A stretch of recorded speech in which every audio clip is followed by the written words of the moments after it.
encounter na hindi ko makalimutan yung test mission namin sa Class 57 sa Inodaran, Lanao del Sur.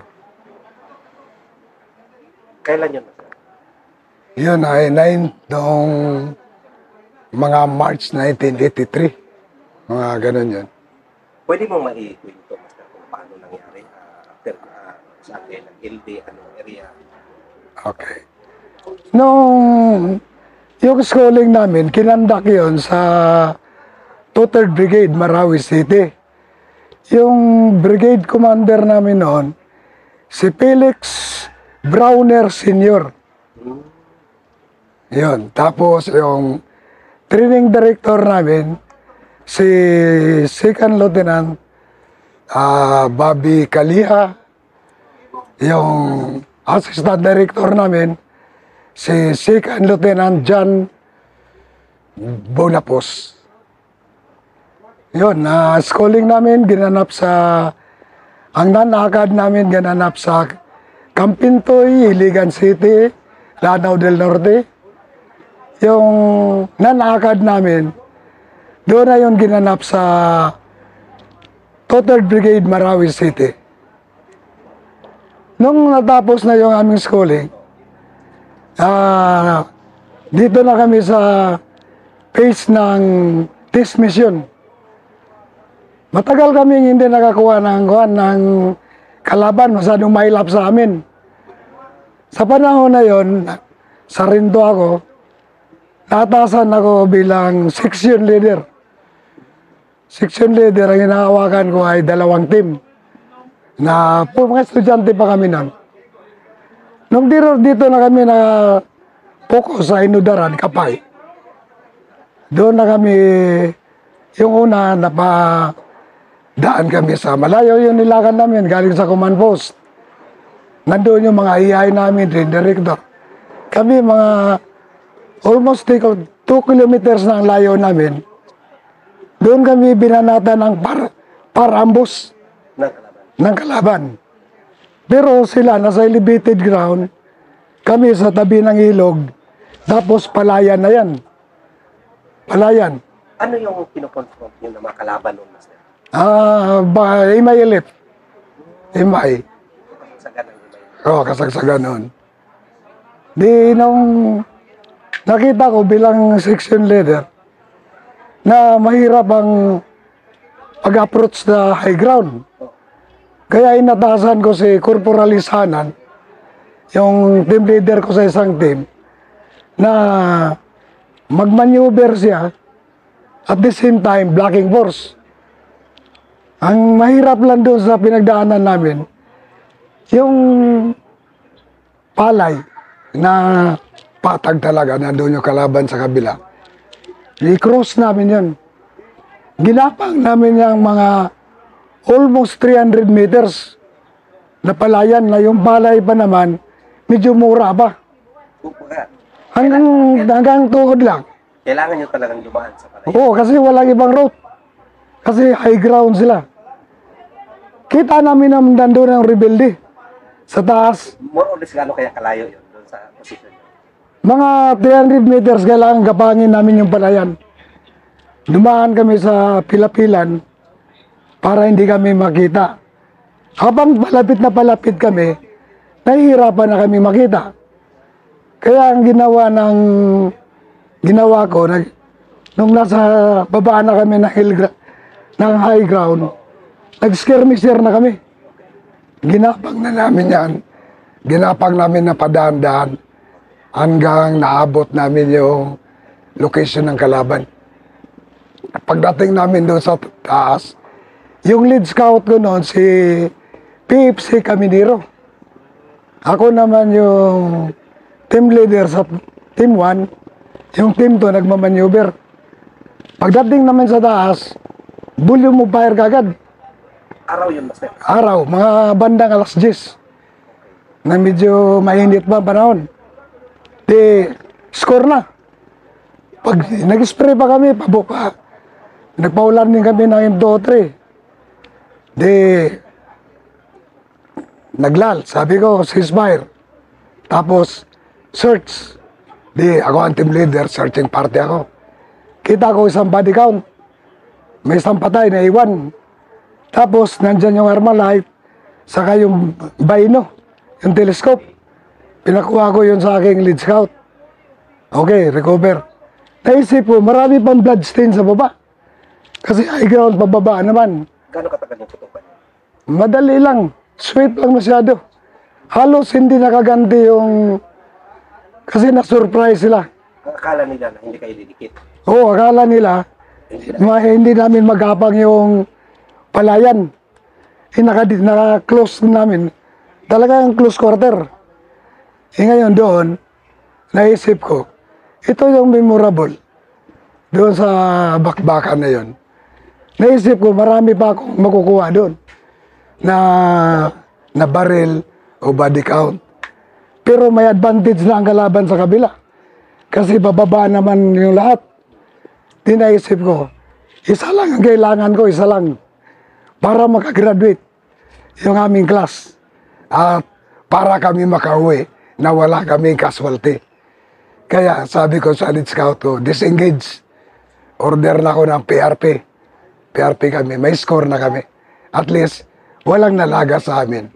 At iniisip ko rin na aanin ko yung sobra. Isa lang ang kailangan. For test mission. Kaya yun, naka-graduate kami. Pagbalik, punta kami sa command post. Following day, balik kami sa brigade. Binigyan kami ng field graduation. Field graduation kayo? Sa Marawi, Marawi, Total Brigade Blitzer. So doon kayo graduate? Doon ka ako nag-graduate, ang class 57.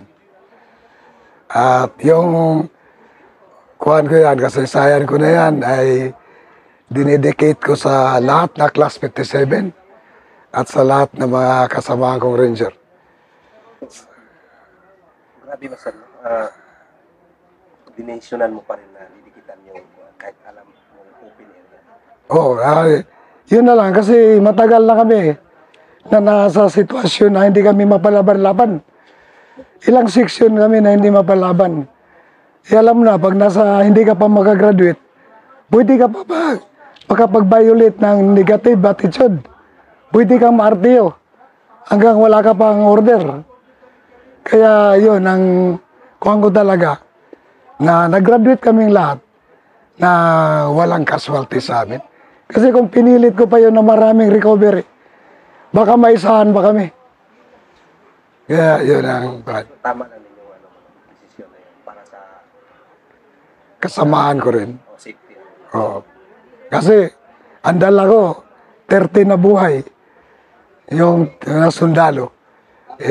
Kung ipursot ko para mamakuha pa yung iba, baka maisahan pa kami. Kaya yun ang karanasan ko na hindi ko malimutan yung test mission na ginapang namin yung open field na kailangan lang kasi para maka-score.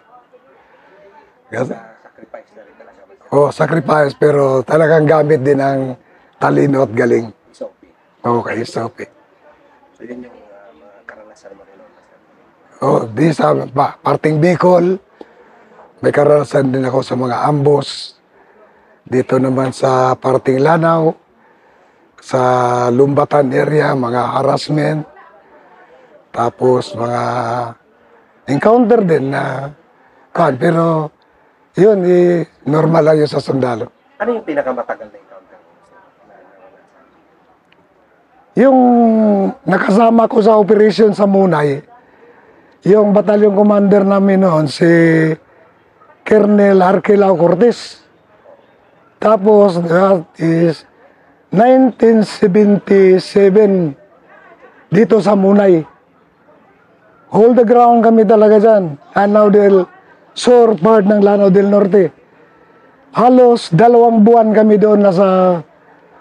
Hindi naman continue yung bakbakan. Pero hindi na puputol. Walang putol hanggang doon. Paggabi, putol, bukas na naman. Yun.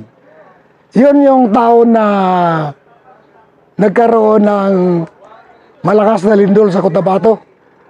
Yung intensity 8, nasa bundo kami noon ng Munay. Paano yun? Nung malakas yung lindol sa Cotabato, 1976 ngayon, nasa Munay kami noon, nasa operation. Tapos, malakas yung lindol ng gabi. Sabi nila, intensity 8. Umabot sa Pagadian yung alon, galing Cotabato. Yung Quezon Bridge, putol. Yung Don Hotels, nagtagilid. Yun, tapos yung mga bahay dyan sa tabi ng Malabang Lanao Sur, was out yan lahat. Oo, was out lahat. May balita ako noon, hindi ko naman na-confirm, nakita. Pero sabi-sabi nila yung one platoon na nasa Bungo Island, wipe out lang lahat na sundalo dun.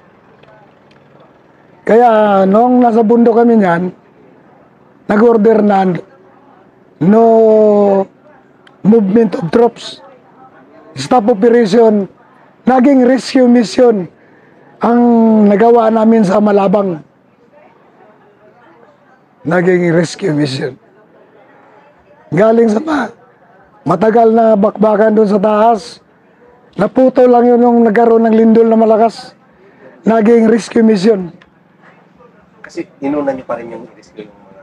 Ay, yung may order na yun galing sa galing sa Air Headquarters sa Cotabato, Central Mindanao Command. Central Command, ewan ko si panahon ba yun ni General Abat. So bumaba kayo? O, baba kami. Para lahat na operating troops, baba yan. Para tumulong naman doon sa mga biktima ng lindol. Doon lang naputol ang hira. Oo, yun lang naputol. Pero tuloy-tuloy na sana yun.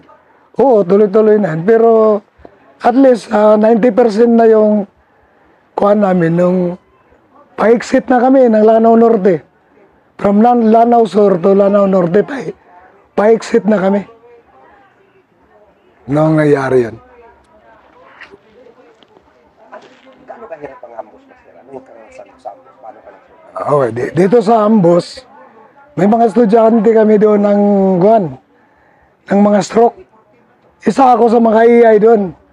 Nangyari ito sa Ragay, Camarines Sur. Way back 19... Ranger na ako eh. 1985 siguro. Instructor ka nun? Isa na ako nag-EI. Assistant instructor. Ngayon nung punta kami ng mayroong massacre doon sa may massacre sa Bandang Sur, kinonfirm namin yan. Nung pabalik na kami, inambos kami dyan. Inambos kami. Nakasakay kami sa isang 6x6 saka isang EPC, anti-personnel carrier. Tapos isang jeep nung mga opisyal namin. Nung paglampas ng EPC, binalatan yung 6x6. Puro stroke yung mga dala namin. Hindi nakapag-extracate agad. Ako naman, nasa transit, saka si Sergeant Bautista, nakalabas din. Pati yung driver. Encounter na. Pero yung 6x6 namin, hulog na sa bangin. Yun, nang doon, nakapag-return fire naman kami kaagad. Pagtingin namin sa mga kasama namin, kompleto naman. At least may isa lang na wounded. Tapos kasi nasa high ground, pagpunta namin, wala kaming nakitang body count. Pero may mga blood stain na nandun sa taas. Nakapag-return fire pala kayo? Oo, nakapag-return fire sa awa ng Diyos. Yun lang naipit ang casualty namin. Naipit ng 6x6. Pero ang 6x6, puti walang namatay doon sa pagkahulog. Wala naman. Yun lang yung nakadapa, tapos nahulog na sa bangin. Dinaanan lang yung isang sundalo, pero hindi naman masyado lubang nasugatan. So, hirap din ng master talaga ng ambos. No? O sa ambos, walang magaling kasi pag na first burst ka dyan, sigurado ka. Oo, sa mga ambos. Kahit pag ano kagaling mo, no? Sa ambos na O sa ambos. Pero yung sa Lanao kami, ang ginagawa namin para hindi kami maisahan, pag mga ambush site na, nagbababa na kami dyan. Nilalakad na namin. Paglampas namin sa ambush site, sakay naman kami ulit. Kasi may karanasan dyan yung 33rd IB na halos na ubos. O dyan sa Lanao Sur. parang yan yung ano basta nagiging karanasan mo O sa kuan, pagservisyo. service nyo. Tapos, yun, masaya ako ngayon. Nag-ipon-ipon kami rito. At nakita ko yung classmate ko na si Dre. Ano, bakit kayo napansagang ano, Master? Punta Inganyo. Ano yung Punta Inganyo? Okay. Sige. Ang mga main player talaga dyan sa Punta Inganyo, kung tawagin lang mga ranger sa Punta Inganyo, ay si Choi de la Sala sa Bandiha, ito si Bubords de la Serna. Nandito kami. Isa din ako dyan, pero sila nagstipot dito. Ako naman nasa batalyon. Papabalik-balik lang kami rito. Yung natanong mo nga kanina na mag-renew. Ang nire-renew noon, yung gamit. Kasi kailangan magdasal ka. 3 sa isang araw, sa gabi dasal. Tapos may tinatawag kami na sa Bisaya na puasa. Puasa na hindi ka kakain yan ng ilang araw. Panay lang dasal. Dito yon ginagawa sa Punta Inganyo. Ewan ko na misinterpret.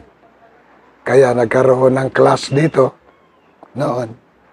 Pero yun lang ang alam ko dyan. Tapos yung pag-extricate nila, meron din. Pero ang kuhan talaga yan sila si Bubords. Yan din talaga yung ano, Oo. line talaga nila. O, pero yung mga gamit naman nila, kagaya ni sa Bandia, kita ko talaga yun na long hair yun.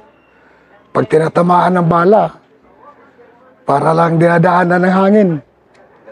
O, pati si Choi. Si Choi, counting talab lang ka Choi. Tapos, B-boy, country. Yun, mga main player yan dito. Tapos, yung ibang sundalo naman, yan, nakakakuha nila gamit sa Punta Inganyo. Ito, Master, ito isa lang. Halos nagsakripisyo ka na rin para sa bayan. Para ipaglaban. Ngayon ang balik sa rin natin. Kung may mensahe ka sa ating mga new generation, mga kabataan ngayon, sibilyan, mga kabataan, Sibilyan na kabataan. ano yung mensahe mo sa kanila? Oo. Bilang isang sundalo.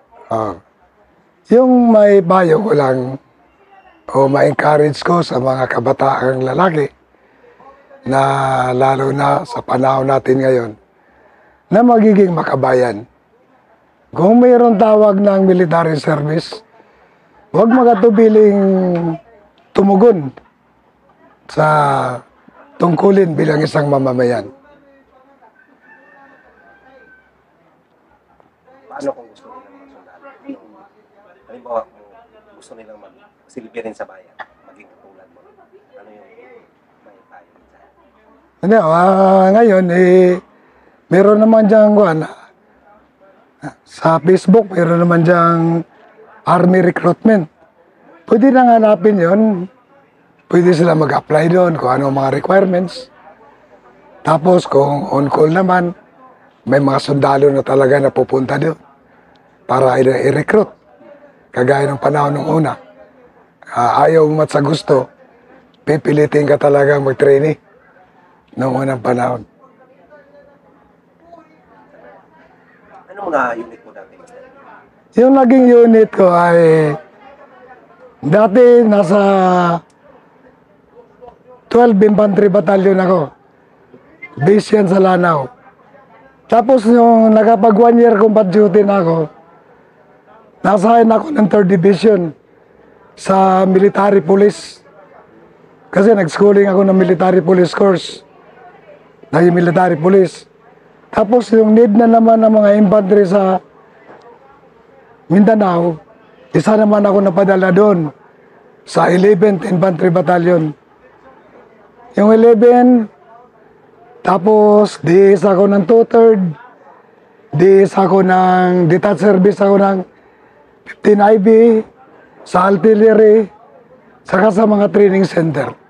So, dyan ka lang palagi nag-ano. Yung tatlo na unit na yan na puro yan under ng 3rd Division. 3rd Division. So, yun lang sa akin, Master. Unless kung may gusto ko pang sabihin o may dagdag ka. Para Okay. Parating ko lang sa mga buddy ko. Lalo na sa class 57. Sa aming number 1. Si dati Second Lieutenant Medardo Gislani, sir. Ikaw yung top 1 namin. Kaya miss ka na namin, sir, saka sa lahat na classmate ko. Regards. Salamat. Pati sa mga pamilya.